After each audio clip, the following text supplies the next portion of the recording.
नया फिर दिन हुआ,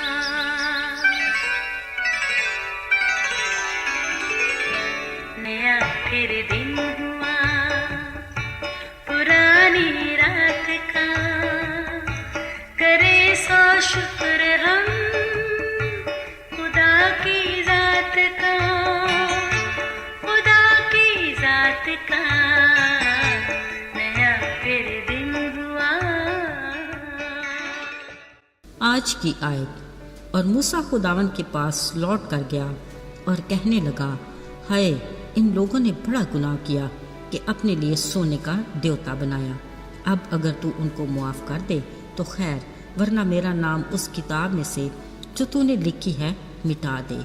खरूज 32 बाब 31 और 32वीं आयत। अजीज़ों, ज़िंदगी से मुंसलिक किसी भी अदारे, जमात, टीम में डिसिप्लिन को बरकरार रखने के लिए बाकायदा कवायद व ज़वाबित वज़ा किए जाते हैं और हर वर्कर को इसका पाबंद होना पड़ता है, और यही मुनज़्ज़म ज़िंदगी की ज़मानत है। यहाँ तक कि एक घराने में भी हकूक़ के साथ फ़राइज़ जुड़े होते हैं और हर फर्द इसका पाबंद होता है। इन असूलों और कवानीन पर अमल दरामद करवाना रहनुमा या लीडर की जिम्मेदारी होती है। बिलाशुबा हमारा खालिक भी एक मुनज़्ज़म खुदा है और अपने लोगों को भी भरपूर मुनज़्ज़म ज़िंदगी गुजारने की तलकीन करता है। इसके लिए उसने भी आइन और कवानीन मुरतब किए और मूसा से कहा, पहाड़ पर मेरे पास आ और मैं तुझे शरीयत और अहकाम जो मैंने ही तहरीर किए हैं तुझे दूंगा ताकि तू इनको सिखाए। सो मूसा और उसका खादम यशवा उठे और मूसा खुदा के पहाड़ के ऊपर गया। वहीं घटा छा गई और खुदावंद का जलाल कोहे सीना पर आकर ठहरा। मूसा वहीं पहाड़ पर 40 दिन और 40 रात रहा। उधर जब लोगों ने देखा कि मूसा ने पहाड़ से उतरने में देर लगाई तो वो हारून से कहने लगे, उठ, हमारे लिए देवता बना जो हमारे आगे आगे चले। हम नहीं जानते कि मूसा को क्या हुआ जो हमको मुल्क मिस्र से निकाल कर यहाँ लाया था। अजीज़ों, लोगों की बातें सुनकर न जाने हारून को क्या सूझी, शायद वो खुद भी मूसा के लिए फिक्रमंद होगा। उसने कहा, तुम अपनी बीवियों, लड़कियों और लड़कों के कानों से सोने की बालियां उतार कर लाओ। चुनाचे वो सारा सोना इकट्ठा करके हारून के पास ले आए। अब भला हारून ने इस जमाशुदा सोने से क्या किया? उसने एक ढाला हुआ बछड़ा बनाया।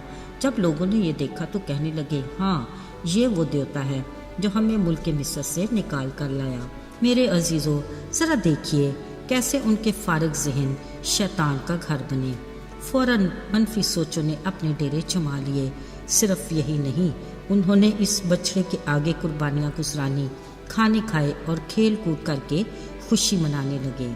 साथियों, ये सब कुछ खुदा की नज़र से पोशीदा नहीं था। खुदा ने मूसा को आगाह किया कि नीचे जा, क्योंकि वो लोग जिनको तू मुल्क मिस्र से निकाल कर लाया बिगड़ गए हैं। सो मूसा ने पत्थर की वो दोनों लोहें लेकर पहाड़ से नीचे उतरा। ये लोहें खुदा की बनाई और उसी के हाथ का लिखा था। जब मूसा पहाड़ से उतरकर यशवा तक पहुंचा, उन्हें लश्करगाह से गाने और नाचने की आवाज़ें सुनाई दी। तब मूसा का गज़ब भड़का। सो उसने उन दोनों लोहों को जो उसके हाथ में थीं पटक दिया और पहाड़ से नीचे तोड़ डाला। अजीज़ों, मूसा उन लोगों की इस हरकत पर किस कदर नाराज़ हुआ। ज़रा सोचे खुदा कैसा गज़बनाक हुआ होगा। उसने हारून से कहा, इन लोगों ने ऐसा क्या किया कि तूने उन्हें इतने बड़े गुनाह में फंसा दिया है। तब मूसा ने इस सोने के बछड़े को आग में जलाया और पीस कर उसे पानी पर छिड़का। उसने लोगों को कहा, तुमने बड़ा गुनाह किया। अब मैं फिर खुदावंद के पास ऊपर जाता हूँ, शायद मैं तुम्हारा कुफारा दे सकूँ।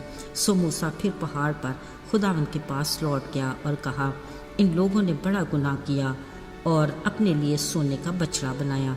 अब तू इनका गुनाह मुआफ़ कर दे तो खैर, वरना मेरा नाम जो उस किताब में लिखा है मिटा दे।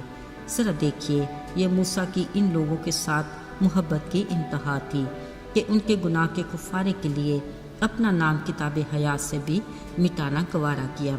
अगरचे ये गुनाह खुदा के लिए भी नाकाबिल बर्दाश्त था, जो इतनी कुदरत, कुव्वत और अपने ज़ोर बाजू से 10 नाकाबिल फरामोश वबाओं के बाद मुल्क मिस्र से निकाल कर लाया, जिनको रोए ज़मीन की हर कौम ने देखा और जाना कि फ़कत इसराइल का खुदा ही वाहिद जिंदा खुदा है। अजीज़ों, खुदा ने मूसा को कहा, اب میں ان لوگوں کے آگے بس اپنے فرشتے ہی کو بھیجوں گا، ہاں پر میں انہیں اس ملک میں ضرور لے جاؤں گا جہاں دودھ اور شہد بہتا ہے، مگر میں خود ان کے بیچ سے ہو کر نہیں چلوں گا، ایسا نہ ہو کہ میں اس گردن کش قوم کو راہ میں ہی فنا کر ڈالوں۔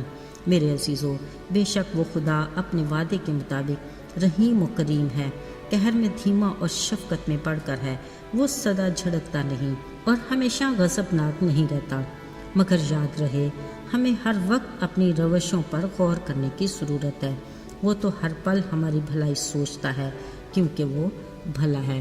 عزیزو، یاد رہے گناہ کا کفارہ دینا آسان نہیں، اس کے لیے دکھ اور غم سے دوچار ہونا پڑتا ہے، جیسے موسیٰ نے کہا کہ اے خدا تو اس قوم کا گناہ معاف کر دے، نہیں تو میرا نام اپنی کتاب سے ہی مٹا دے۔ یہ اس کا اسرائیل قوم کے لیے بے انتہا پیار تھا۔ ادھر یاد کریں ہم گناہ گاروں کے گناہ کے کفارے کے لیے خدا نے اپنے بیٹے کی جان کا کفارہ دیا، جو یسوع کے دکھوں اور غموں سے بھری صلیبی موت کا سفر تھا، مگر یہ اس کے ہم سے بے انتہا پیار کا ثبوت تھا۔ بلا شبہ ہمیں اس کے کفارے کے لیے ہر پل اس کے شکر گزار رہنا چاہیے۔